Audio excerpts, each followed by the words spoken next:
Bueno, pues como lo decíamos antes de la pausa, efectivamente, en Puebla, el pasado 12 de junio, el Congreso del Estado aprobó con 35 votos a favor el proyecto de decreto por el que se adicionan diversas disposiciones del Código Penal del Estado en materia de ciberseguridad.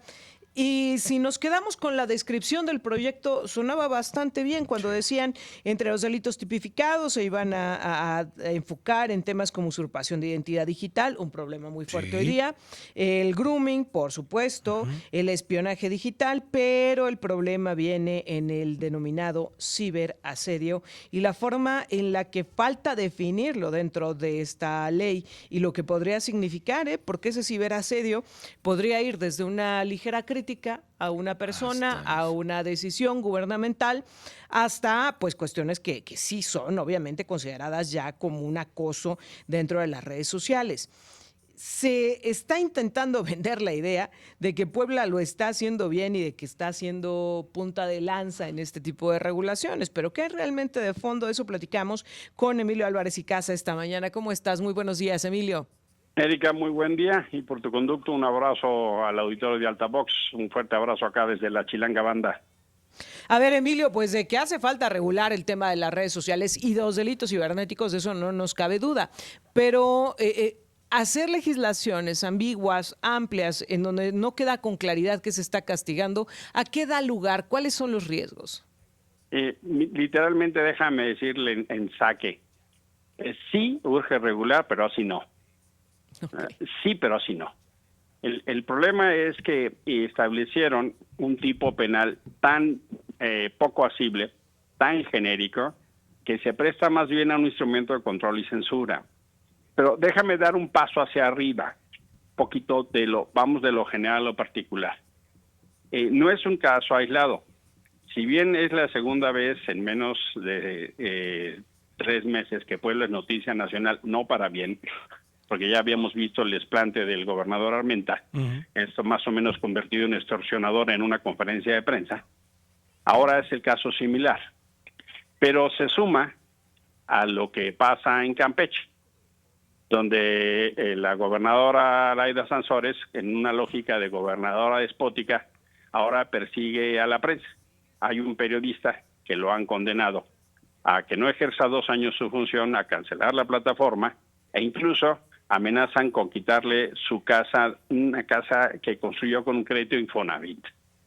Y esto se suma también a lo que pasó en Tamaulipas, donde el Instituto Electoral de Tamaulipas pretende obligar al periódico El Universal, acá en la Ciudad de México, aunque es de circulación nacional, y al periodista Héctor de Mauleón a bajar una columna de denuncia de corrupción del Huachicol en Tamaulipas que vincula a personas relacionadas con el gobernador morenista, con gente de su equipo que se postuló a la magistratura ahora en las elecciones judiciales. Estos 3 casos marcan una tendencia de lo que Morena está intentando como lógica para limitar la crítica, limitar la libertad de expresión y tratar de controlar el debate público. Pasamos del prohibido prohibir a controlar el debate público. Y estas 3 señales son parte de lo que yo quiero insistir, es como el pensamiento fascista.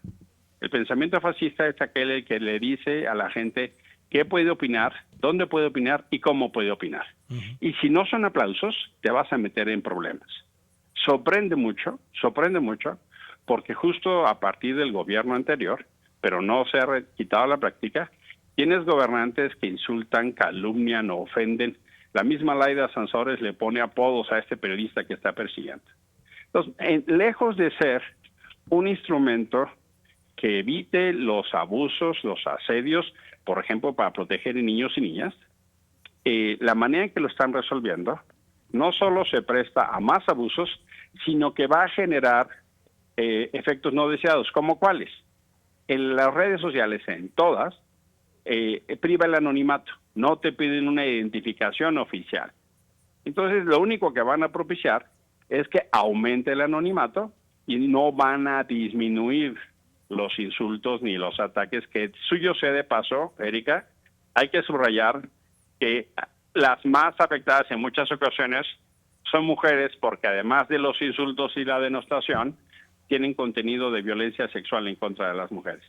Entonces, claro que hay que legislar, pero eso requiere una discusión seria, convocar expertos, convocar organizaciones de libertad de expresión, convocar a todo el nuevo movimiento de derechos digitales y que se pueda incluso concertar controles parentales en escuelas y que se pueda generar una discusión sobre el particular. Yo presenté en el Senado una iniciativa de modificación de 4 leyes para ese fin. Infelizmente, la mayoría morena consideró que no era prioridad, pero no se puede cerrar los ojos a un problema que existe, pero esta solución no corresponde. Sí, pero no así. Ahora, Emilio, en el sexenio anterior se hizo el ejemplo de cómo atacar a la prensa cada Correcto. mañana. Incluso hasta se tenía una sección para golpear. Que se mantiene, por cierto. Que sigue viva. Se mantiene, que más o menos se llama atacando a los que me critican. Bueno, y era una sección muy dura contra los periodistas y las críticas. Yo fui cliente frecuente en esa sección. Tú estuviste, tú ya tenías el premio de oro de las menciones. Sí, yo, 70 pero veces salí ahí. te ponían en la mañanera, no había capacidad de respuesta y se quedaban con esa versión y golpeaban. Yo lo decía en su momento aquí en este espacio, si estaba el manual de Carreño, estaba el manual de Andrés de cómo atacar a la prensa. Y se ha vuelto tan exitoso que muchos gobernadores y gobernadoras que tentados están a seguir ello. Sí, ya lo dijiste ahorita, Laida y Armenta, ellos ya no se aguantaron las ganas y lo dejaron puesto, pero así hay más gobernadores en el país. Sí, y felizmente sí es un modelo. El gobernador de San Luis no escapa a esa escuela del pensamiento, ¿no? Y en algunos otros lugares. En su momento, en la Ciudad de México, Claudia Sheinbaum copió el modelo. En Guerrero es práctica cotidiana. En Tabasco es práctica cotidiana. En Veracruz, ¿qué te cuento? La Relatoría para Libertad de Expresión de la Comisión Interamericana de Derechos Humanos lo que dice es el estándar sobre libertad de expresión tiene un doble criterio, porque quienes tienen una función pública tienen que tener un tema muchísimo más tolerante a la crítica. Y en su caso, las diferencias deben de tratarse en lo civil, no en lo penal. Pero lo que estamos viendo es que hay un ejercicio de poder abusivo, violan secretos bancarios, violan secretos fiscales, calumnian, atacan y no tiene la persona señalada con calumnias, por ejemplo en mi caso, manera de defenderse. Yo pedí derecho de réplica, hice serias demandas, nunca prosperan, porque meterse con el presidente de la República, pues ningún ministerio público lo quiere hacer, o con el gobernador en caso de cualquier entidad, pues sabe que vienen consecuencias negativas. En realidad lo que estamos viendo es un régimen político que como oposición era implacable y como gobierno tiene una hipersensibilidad que no acepta la más mínima crítica y tiene que hacerse cargo que el debate público se hace así. Yo lo único que pediría es que quien gobierna desde Morena y sus aliados se hagan cargo de lo que hacían cuando eran oposición y apliquen el mismo criterio de libertad. Ahora bien, sí ha cambiado la cosa, sí hay redes sociales, sí hay pitching, sí hay acoso, sí hay ciberbullying, sí lo hay. Sí se destruye la reputación de niñas y niños, sí hay temas de fraude masivo, sí hay trata y conexión de explotación sexual a través de las redes, sí lo hay. Todo lo que tenemos que hacer es un pacto social, como lo hicimos cuando la televisión, que existían mecanismos de control parental y social para que niños y niñas que están en una etapa temprana de desarrollo no se vean afectados por información que no están en condiciones de procesar. Eso sí tenemos que hacer. Sí tenemos que generar mecanismos de prevención y las policías estatales y las fiscalías tienen que ayudar para que cuando haya amenazas haya consecuencias. Pero el fenómeno de generar una tipificación tan vaga que más bien parece un instrumento para que la autoridad acalle a quien le critica, pues genera mucho daño. Además, me quiero detener justo en esta parte, en lo que dices, saber cuál es la prioridad, a quién queremos proteger en las redes sociales, a los gobiernos en turno, a los niños, a las mujeres. ¿Cuál es la prioridad? Y lamentablemente para el Congreso de Puebla, pues la prioridad ha sido protegerse a ellos mismos. Pues sí, pero sorprende que el gobernador Armenta no haya estado enterado. Él pudo haber vetado la ley, pero ya que la aprobaron, producto del debate, del escándalo, el gobernador no tiene ni un año, ya van siendo noticia nacional por escándalos, no por buenas gerencias. Entonces, producto del escándalo nacional, el gobernador llama a revisar. Y la presidenta del Congreso del Estado de Puebla dice, bueno, sí, nos vamos a reunir con Artículo 19, esta organización especialista en libertad de expresión, y vamos a reunirnos con otros. Y ¿por qué no lo hacen antes? Ya, ahorita la ley de Puebla ya es vigente. ¿Qué prisa tienen de legislar mal? Claro. Estas cosas requiere hacer una ley, es definir el orden público. El orden público no es solo el gobierno. El orden público somos todas y todos.